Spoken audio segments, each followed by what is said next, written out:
ভিডিওটা আজকে এমন একটা মানুষকে নিয়ে করতে চলেছি যে ইন্টারনেটে রাজা ভাবে, তাকে গুগলেও সার্চ করলে পাওয়া যায়, কিন্তু তাকে একটু দেখতে চলেছি সে কেমন মানুষ। গুগলে সার্চ করলে জনি সিং চেয়েও পাওয়া যায়, কিন্তু ইনি একটা মানুষ হয়েছে যে গুগলে সার্চ করলে দুষ্টু কোকিল মিষ্টি কোকিলের সাথে নেচে ভাবছে আমি অনেক বড় সেলিব্রিটি হয়ে গেছি। দেব, প্রসেনজিৎ, যিশু এরা তাহলে বাল ছিটতে বসে আছে। তার কথা মাথায় রেখো, পাবলিক যেমন তুলতেও পারে, পাবলিক তেমন লাভাতেও পারে। কোনো সেলিব্রিটি আমার উপরে ভাইরাল নেই, হেভি গ্যারান্টি আছে ফোন পে। খালি বলছি বাজে বেশি, ভর্তি খুলছি কিন্তু আওয়াজ হয় না। স্বীকার করলে খুব ভালো লাগলো, তুমি বুড়ো।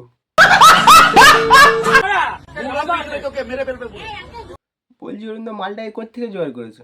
হেভি গ্যারান্টি আছে ফোন পে পরোটা। এই 150। আমার যদি ফ্রিতে কেউ অরুণদার দোকানের পরোটা এনে দেয়, আমি তাও খাবো না। কাস্টমার বলছে, আমি নয়। তোমার মধু নেই, তোমার মধু সব শুকিয়ে গেছে। অরুণ দা, নিজেকে এমএলএ ভাবছো নাকি?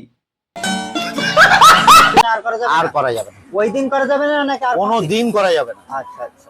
আমার আশপাশে যে করবে তার ভিডিও আর হবে না। যারা ফুড ব্লগিং করো তারা অরুণদার পাশের দোকানগুলোকে ভিজিট করো না, কারণ অরুণদার খাতা খুলে যাচ্ছে তো সব। শুনেছো? ও রাজু ফাজু ওর রাতের খাসি সকালে বাসি। হ্যাঁ, এতক্ষণ যা বলছিলে মেনে নিচ্ছিলাম, ঠিক আছে, তুমি ব্যবসা করছো, তুমি ভাট বকেই ইনকাম করতে পারো, সেটা তোমার ব্যক্তিগত ব্যাপার, কিন্তু তুমি অন্যজনের ব্যবসায় নাক গলাচ্ছি, এটা তো ঠিক নয় না। আমি গেলে তো চমকে উঠছে, আরে হঠাৎ করে একটা সেলিব্রিটিকে নিয়ে চলে এসেছে। এটা মাত্র 20 টাকায় চা। আরে ভাট অরুণ, তোমাকে কোন বাঞ্চোত সেলিব্রিটি বলে? একটা কাস্টমার বলে গেল কোনো সেলিব্রিটি তোমার মতো এত ভাইরাল না। সে বাঞ্চোত কাস্টমারটা কে? নিশ্চয়ই ফুড ব্লগার। এই 150। সে মালটাকে সামনে আনতে পারবে? তাকে দেখতাম, সে বাঞ্চোতটা কেমন দেখতে। সে সেলিব্রিটি মানে কিছু জানে? সেলিব্রিটি কেমন দেখতে হয়?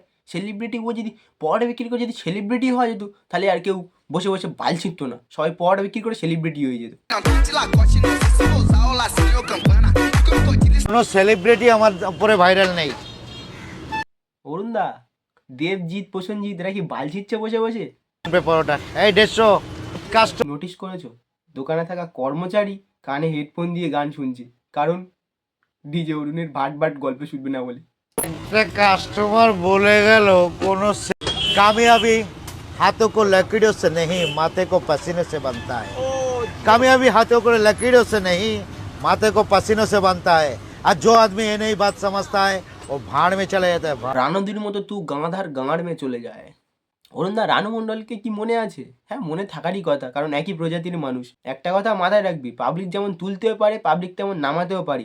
পাবলিক মনে করলে তুমি রাজা, পাবলিক মনে করলে তুমি ফকির, এটা সবসময় মাথায় রেখো। আমরা চাপড়ি, আমরা চাপড়ি, তাই তো ব্লগার চাপড়ি। তাহলে আজকে তোমরা তুমি যেখানে রয়েছো কাদের জন্য? পাটুলি থেকে নাচানাচি করে তাদের জন্য। আচ্ছা, কাকি ওখানে পাশে বসে গেছে, খুব ভালো লাগছে এগুলো শুনতে, খুব ভালো লাগছে। কি অরুণ দা, যে ব্লগাররা তোমার ভাইরাল করলো তাদেরকে এই ছাবড়ি বলে দিলে? বাহ, তোমার জবাব নেই।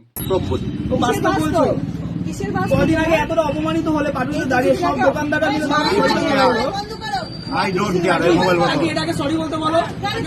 কিসের সরি? তোমাদের চট্টগ্রামের সরি বলবো, চেনো? আরে তোমরাও ভুলে যাচ্ছ কেন? মানুষের চামড়া গায়ে থাকলে তারপরেই তো মানুষের কথা গায়ে লাগে। হলিউড বলিউড এন্ড যোগাযোগ করছে। যাই হোক, এত ভাইরাল সমস্ত সেলিব্রিটির উপরে আছে, হালকা করে বলি। কি অরুণ দা, কোন দোকানে গাঁজা কিনে খাও? আমাকে বলো, আমি একটু ওই দোকানে গাঁজা কিনে এনে খাই। গাঁজা না খেলে এরকম ভাবে কেউ ভাট বকতে পারে না। আমেরিকান কবে যাচ্ছ? ওইসব পরে এখন এখানেই যেটুকু পাচ্ছি এটাই না। এটাই না। আরে আমেরিকান দাদা ইনভাইট করলে তারপরেই তো তুমি আসবে। না না, ও নিজেই বলছে যে আমার দোকানে সবাই অ্যালাউ আছে, ফোন পে অ্যালাউ নেই। আমি আমেরিকান দাদার সাথে একমত। এই মালটাকে নিয়ে আসলে দোকানে কতটা উন্নতি হবে জানি না, আমি অবনতি হবে এটা আমি কনফার্ম। এটার জন্য কিচ্ছু বলার নেই, আমি কাউকে কিছু বলি না। আজকে এই পর্যন্ত। ভিডিওটি যদি ভালো লেগে থাকে লাইক, কমেন্ট ও শেয়ার করতে ভুলবেন না। আর হ্যাঁ, তুমি যদি চ্যানেল নতুন হয়ে যাও, চ্যানেলটা সাবস্ক্রাইব করে দিয়ে পাশে থাকা বেল আইকনটি ক্লিক করে দাও, যাতে আমি ভিডিও ছাড়ার সঙ্গে সঙ্গে তোমার কাছে নোটিফিকেশন চলে যায়।